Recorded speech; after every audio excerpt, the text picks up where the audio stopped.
Hi, it's Jane with the Compassion Project, and I am super excited today because I'm here with Heather Carson, one of my best friends. Say hi, Heather. Oh, thank you. That's so sweet of you. Thanks for asking me to come Yeah, on so Christmas Eve. um, Heather and I met like, God, 15 months ago, not that long, but we connected really quickly. We both live in Kelowna, Canada, and Heather is an amazing person. I am so blessed to have gotten to know you, Heather. And she's the biggest heart, kind of soul, and I totally admire so much about you. She's on a personal growth journey, so we both kind of connect on that. Heather's also a recreation and student life assistant working at the college here, where she works with students like from out of town that have come from overseas and local, planning events and different activities. But she's also a personal trainer, fitness coach, and so inspiring on health and fitness. So there's so much I love about you. So also because of Heather, I really believe because of Heather, that's why I started the Compassion Project, because Heather and I used to do coffee chat time. So cheers, Heather. Let's do this cool to connect game. Excited? Whoops. I will put my happy and you have is that a Santa? It's a boot. A boot? It's a boot. I think it was like a kokanee from the kokanee, whatever beer, but I don't drink. So I thought, well, That's fun. but coffee. All right. So cool to connect. It's a game we're going to play today, and I've been playing it with different people for a few months now. This is a set of cards, 52 cards, created by Dana Clark from Heroic Humans in Toronto. Dana Clark's an amazing girl. And so, yeah, she came out with these cards to create deeper connections, thought-provoking questions. And I only have a few left, but I don't know what the questions are. I'm also going to be as surprised as Heather with what we have to answer. So I just shuffle them up so you can see I really don't know which ones. I'm going to give them a little shuffle. And then we will decide who is going to answer it first. And then we can talk about it a bit. Are you ready? Yes. Okay. Here we go. And here we are on Christmas Eve, right? Christmas Eve during a pandemic. It's so crazy. Who knew? Okay. First question. Where and how do you feel the most like yourself? Oh, I can answer that. Oh, look at it. You're like, I can do that one. Okay. Okay. When I'm outside, when I am in the forest, walking on my property, even though all the trees burnt up a couple years ago and they're all falling down now, but they're beautiful still. It's when I'm with nature, I can breathe. I don't know, it just makes me feel alive to be outside. So that's when I would most feel like myself, I guess, is when I'm outside in my trees. Aww. And I think being out in nature is so important because Ed and I take Maya for a walk almost every day. Go to Mission Creek, and if I can't do it one day, I miss it. Like the feeling of being out just with the trees and just appreciating everything about nature. You feel it's just like it fills you up, right? Exactly. And it's very like nature therapy. The reason I think it's so good too is that it's always changing. I don't like change, but I do appreciate the changing seasons, the change, even we just got like a foot and a half of snow the other day. So, like it's always different too. Yeah. So Yeah, I know. that nature therapy, right? Yeah, it's true. Oh, going to Mission Creek, like Ed and I were saying the other day, in one day it changed. It was like almost like fall in the leaves, and then it was just ice. The other day, the trees were all bent with heavy snow and ice, and it was just gorgeous, though. So, okay, that's And a what good about you? answer. Where and how do you feel most like yourself? Interesting question. Um, I think I feel most like myself when I am listening to someone that's going through something and I can feel their pain. Like when I'm talking to a friend that's struggling, I just feel like me, like I want to help. I want to hear them. I could sit for hours with a friend and just listen and talk with them. And it little fills me up because I feel like that connection with someone, it feels most like me. I think that's where I thrive. And I guess that's why I started the Compassion Project, because that's what it is, right? I love sharing people's stories, and I can see that them feeling more comfort or feeling good. And I just love that. I mean, an easy answer would have been when I was having coffee with my husband, when we're in bed and having espresso. But for me as a person, it's more the empathy side, compassion, that I feel like myself. Yeah, it's like your call, right? It's what Yeah. fires you up. It makes you feel alive, because when you connect with other people and you can feel compassion, you actually it helps you to feel compassion for yourself too. Like it's not strange maybe so much, but do you know what I mean? It's Yeah, like the self-compassion. We need to have self-compassion, like care about ourselves, love ourselves before we can for anyone else, right? So, and especially right now, with Christmas being tomorrow and a lot of people are lonely, we have to dig deep and love ourselves and be grateful for everything. We just have to, because it's a hard time right now. It's not right easy. there. Okay, we got through the first question. Okay, one down. Okay, second question. What do you want to be remembered for?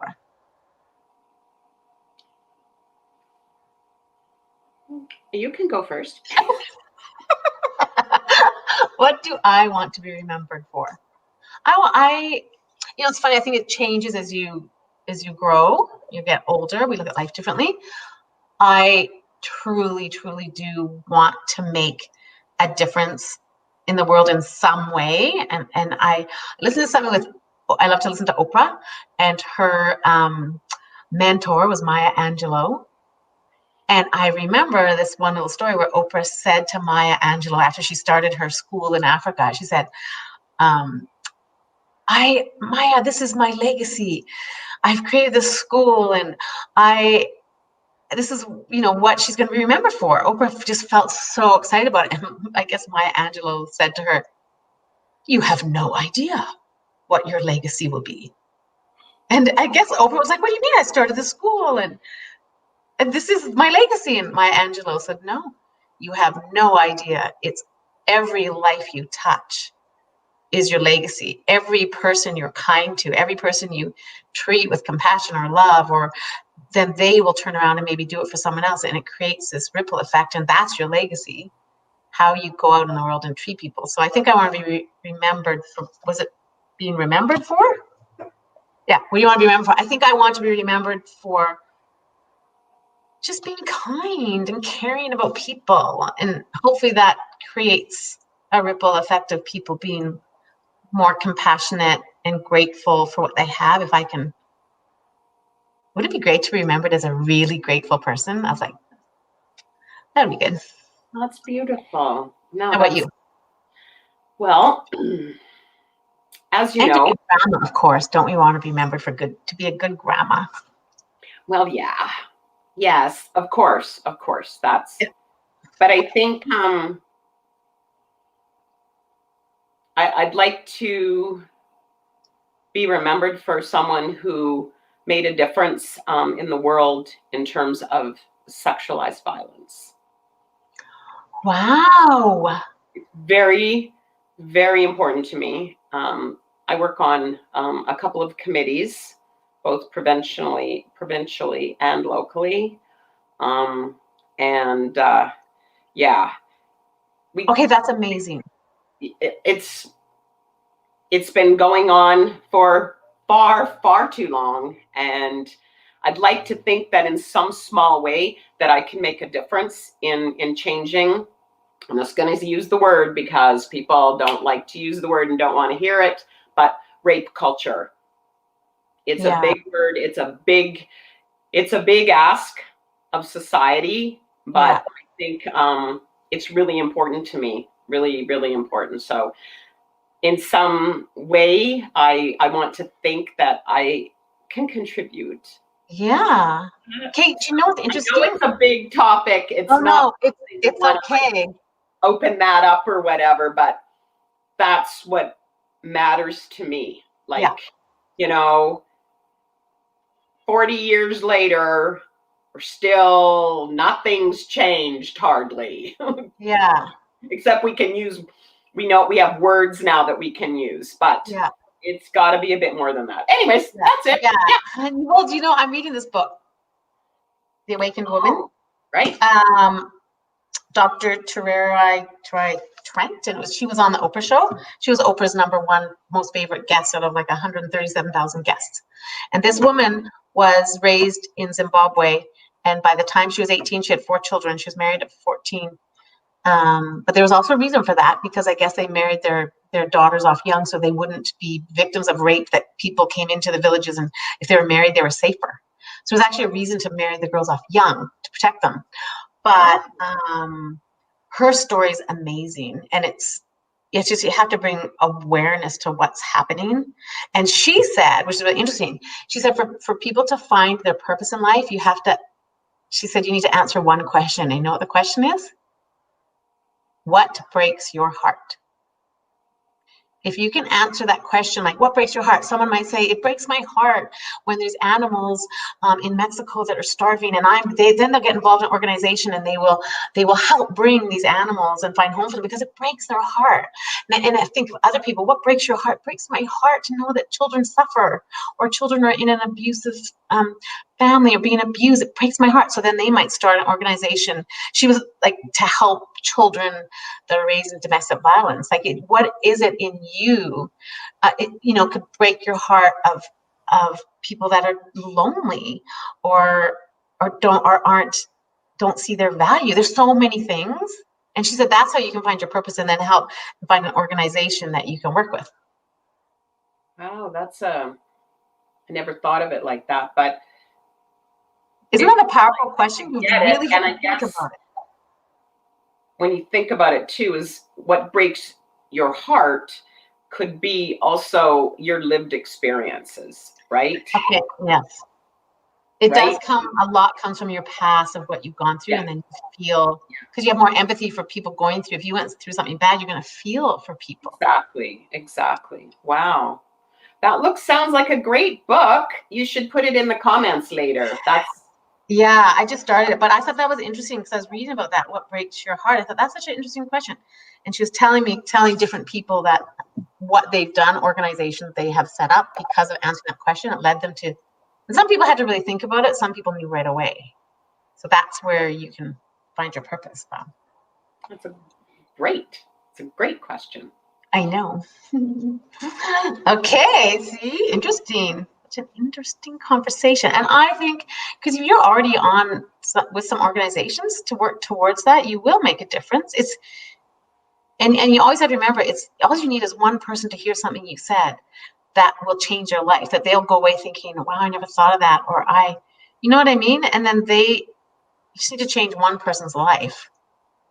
And I like the ripple thing too, because you don't know who you touch, their soul, who touches someone else's. And I love that. I love the ripple effect. Yeah, I know. All right, you ready for the third question? All right. What is a limiting belief you have, and how can you change it? I'm working really hard on limiting beliefs. And actually, okay, do you want to go first? No, probably not. You're hilarious. Okay, this is actually interesting for me. This is an interesting question, because recently I was approached by Peace 360 Initiative, a new nonprofit global organization creating peace in the world. It was started during the pandemic by Chris Rajha. And their main thing that Peace 360 works on, their main 3 pillars. It's like mental health and disaster relief and conflict resolution. So reducing conflict in the families and really working on mental health. And it's growing fast. So Chris Raja and Danielle Dion reached out to me to join Peace 360. And I have to say, I was just like, I got that. You use your body language. Me, Jane from the Compassion Project, like, talk about limiting belief. I have never in my life had two people believe in me so much.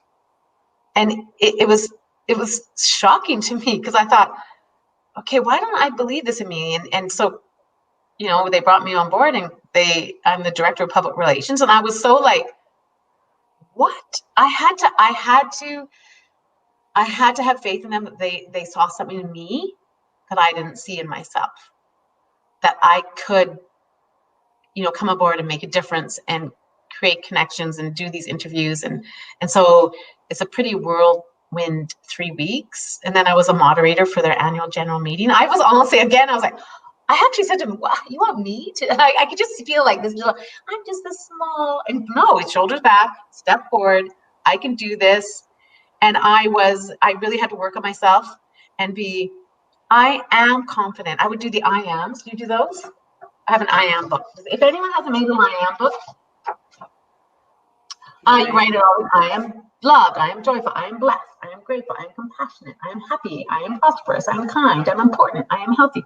I am enough. Like I wrote, and you write it out, you read it.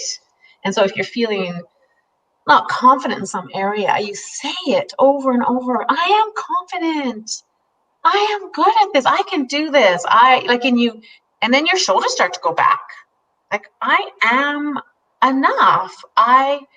You know what I mean? I'm grateful for the opportunity. And then I was able to do it. And so I had huge limiting beliefs around that. I was just like, yeah. I'm so proud of you. I'm so proud. That's beautiful. And you stepped into it.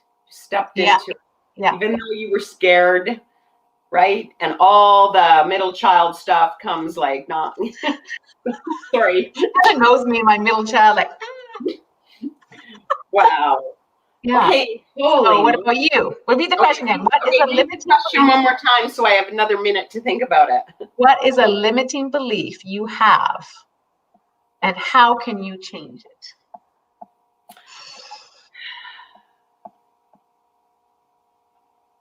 Well, I guess it's that, honestly, I don't think that I deserve more. I feel like I need to accept this is it. This is my life. These are the choices I made.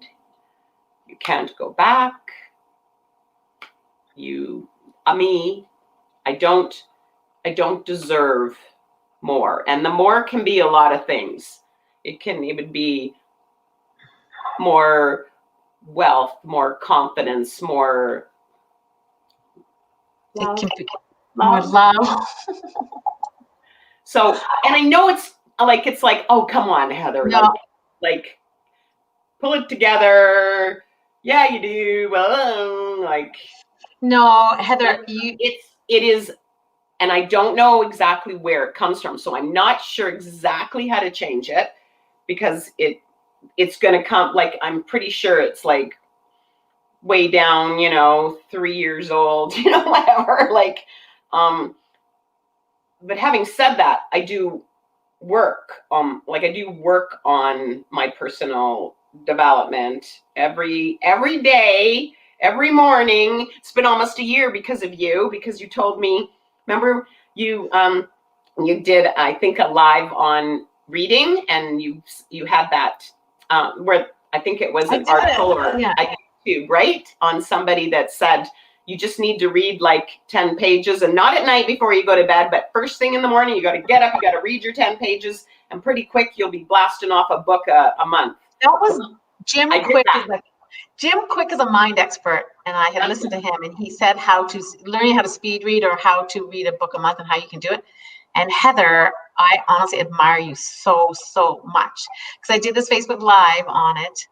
And honestly, an average book is about 300 pages. And if you read 10 pages a day and you get in a habit, you create a habit, you will, at the end of the year, have read 12 books. And honestly, Heather, you did it. I did. You read 12 I'm books. so proud of myself. It's actually the reason I can actually get up in the morning, besides wanting to go work out, but is because I grab my coffee and actually go back to bed, and I don't go back to bed to like put my head under the pillow or whatever and hide under the covers. Yeah. I go back to bed to read, and I love it. I am so excited, and I've got a new book coming for January, and I've got another one planned in my head because I'm like, oh, I'm going to treat myself because I won a $10 gift certificate for Indigo. So I'm like, I already know what I'm going to spend on, and like new books for next year. So honestly, Heather, like this is what I admire about you, because the question we were answering and discussing here is, what is a limiting belief you have? What is a limiting belief you have, and how can you change it? So, and it's interesting, your limiting belief, because I feel like so much from our childhood, when we're young, we don't even know what happened that made us believe things that aren't true. And like, it could be like, even like, say me, like thinking when I was younger, the middle child, that I wasn't good enough, or that I will never, just like submissive and being like, I'm not that person that should step forward. And all of a sudden, after years of personal growth and working on yourself and realizing are good enough. Oh my goodness.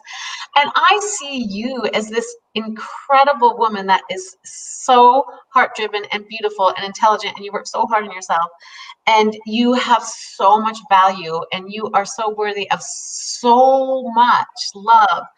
You're so worthy of all of that, more than you can imagine. But we limit ourselves, and then you think, no, this is as far as I'll go. No. And when you limit yourself, you limit others. You want to show people, look what you can do. I did it. Whatever happened in my past when I was little, I healed myself. We can all heal our brains. We all can. And that's also powerful when you realize, wow, you mean I don't have to believe? You mean I don't have to be a screwed up middle child? That was my thoughts saying I was a screwed up middle child. And whatever happened in your past, we don't remember. It's not who you are. Oh gosh. Yeah. No. And so Heather, so books, and I mean, reading a book a month is unbelievable. I'm the one that did the Facebook Live, and I only read 2 books this year. So I finally read this one. And I did 10 pages every morning. Life-changing book. But I'm going to try to stick to 10 pages too. Here's someone said, hi, ladies. I wish I knew who it was, because it doesn't show your face, but you can tell us who you are. Anyway, so there's part of that question. How can you change it? By keep doing personal growth, or what do you think? So that you're so much like worthy of so much love and so much more. How can you change it? Well, it's going to be an internal solution, right? Yeah. A deep internal solution. And I think it's going to probably need to be baby steps, right? Yeah. Baby steps, kind of like the way that I overcame my fear to go snorkeling or whatever. So I was terrified, or any of those things, is it's going to need to be, I'm going to need to probably put my head under the water, and have faith in myself and I guess, and in the universe, like. And have you heard what they say, that some people have such limiting beliefs that if you have an ocean before you, that is all yours, an ocean of everything you ever wanted, and people will go to that ocean with a thimble, and that's all they'll take, because that's all they feel that they're worth. That's all they feel that they're entitled to, because they feel they're limited in some way and what they believe about themselves. They go to the ocean that is there before them. Everything you can ever want in your life is yours, but they go with a thimble. Why? Other people go back a truck up with all these bins, and they take what they know they're deserving. Why? Is it something from your childhood that you have I believe it's like almost like a subconscious pathway that happened in your childhood? We all have them. And you're in a roadblock. You're like, okay, and so you have to heal that over with all the personal growth you're doing and saying over and over and over, I am worthy. Like even if it's in the shower, create a habit of every day, like I am worthy, I am enough, I am limitless, I am deserving of everything I can imagine. And imagine yourself going to the ocean with a freaking tank. But it's I think that fits with my my snorkeling, right? That's where I went snorkeling in the ocean. Yeah. No. Yeah. But I really believe whatever someone's going through, and I've learned this myself, is like when you all of a sudden realize, oh my goodness, I have this deep groove in my subconscious mind that I fall into that is like, I'm not good enough, I'm not worthy. I actually feel like I healed that. It's like an old dirt road now, and I've created a highway of like, no, I'm good. If ever I get into a situation where I start to feel like, I was like, no, I am good enough. Every person on this earth is like Zig Ziglar, born to win. Every single person. It's just our things that happen to us along the way that, stop us. And then we have to figure out how to heal that and create. So you need to create a highway in your brain of worthiness. It's true. You're right. Those are neural pathways that are formed like little loops because we've gone there so often. It's like and instead you actually have to be like, yeah, you know what? I'm going to take the exit ramp and I'm going to go on a backcountry road. Okay, not going to stay on this loopy thing. I'm taking the exit. I'm going to take a U-turn, whatever, and get out of that, because that's the beauty of the brain. Oh, there's so much. Oh, there's a book I really want to get to. I don't remember what it's called, but it's about the 7 secrets of the brain or something like that, or 7 things you didn't know about the brain or whatever. And it's like, I think that more and more we're going to learn. We're going to learn things about our brains, and you're right, limitless. Yeah. And I wish for all of us: limitless peace, love, cookies, full fat, full sugar cookies. I know. So it's like, I think every single person has, we all have to heal ourselves and know our worth, and that our parents and teachers we had and peers growing up, no one sets out to ruin your life, or they're living their life and they've got their own stuff, but we choose our thoughts. So it's something that you might have taken personally when you're a teenager, think you weren't good enough or something, is you're still responsible for how you think about it, and you can change it. I think the first step is becoming aware.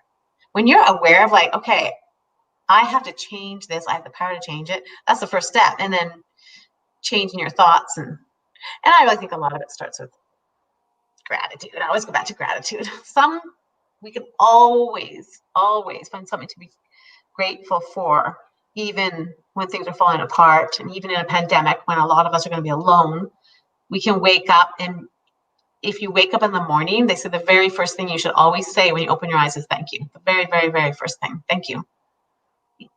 And it's just such a simple thing to do, but start your day off with thankful for your sight, thankful for your bed. Take a deep breath because you can. Yeah, I know. Right? So, well, we should probably sign off. Heather and I can talk forever. And anyone who watches this to the end, then thank you. And and we'll just wish everyone a Merry Christmas. And if you're alone for Christmas, then reach out to other people and let them know you're alone, or reach out and see who else is alone, and just wish people Merry Christmas, and get out in nature and walk on Christmas Day. Go for a walk and eat the cookies. Eat the cookies. I did do some baking, and I will be eating it all and gaining back 10 pounds, and I don't really care. Merry Christmas, Heather. Happy holidays, my darling. Love you. Love you. Okay, bye.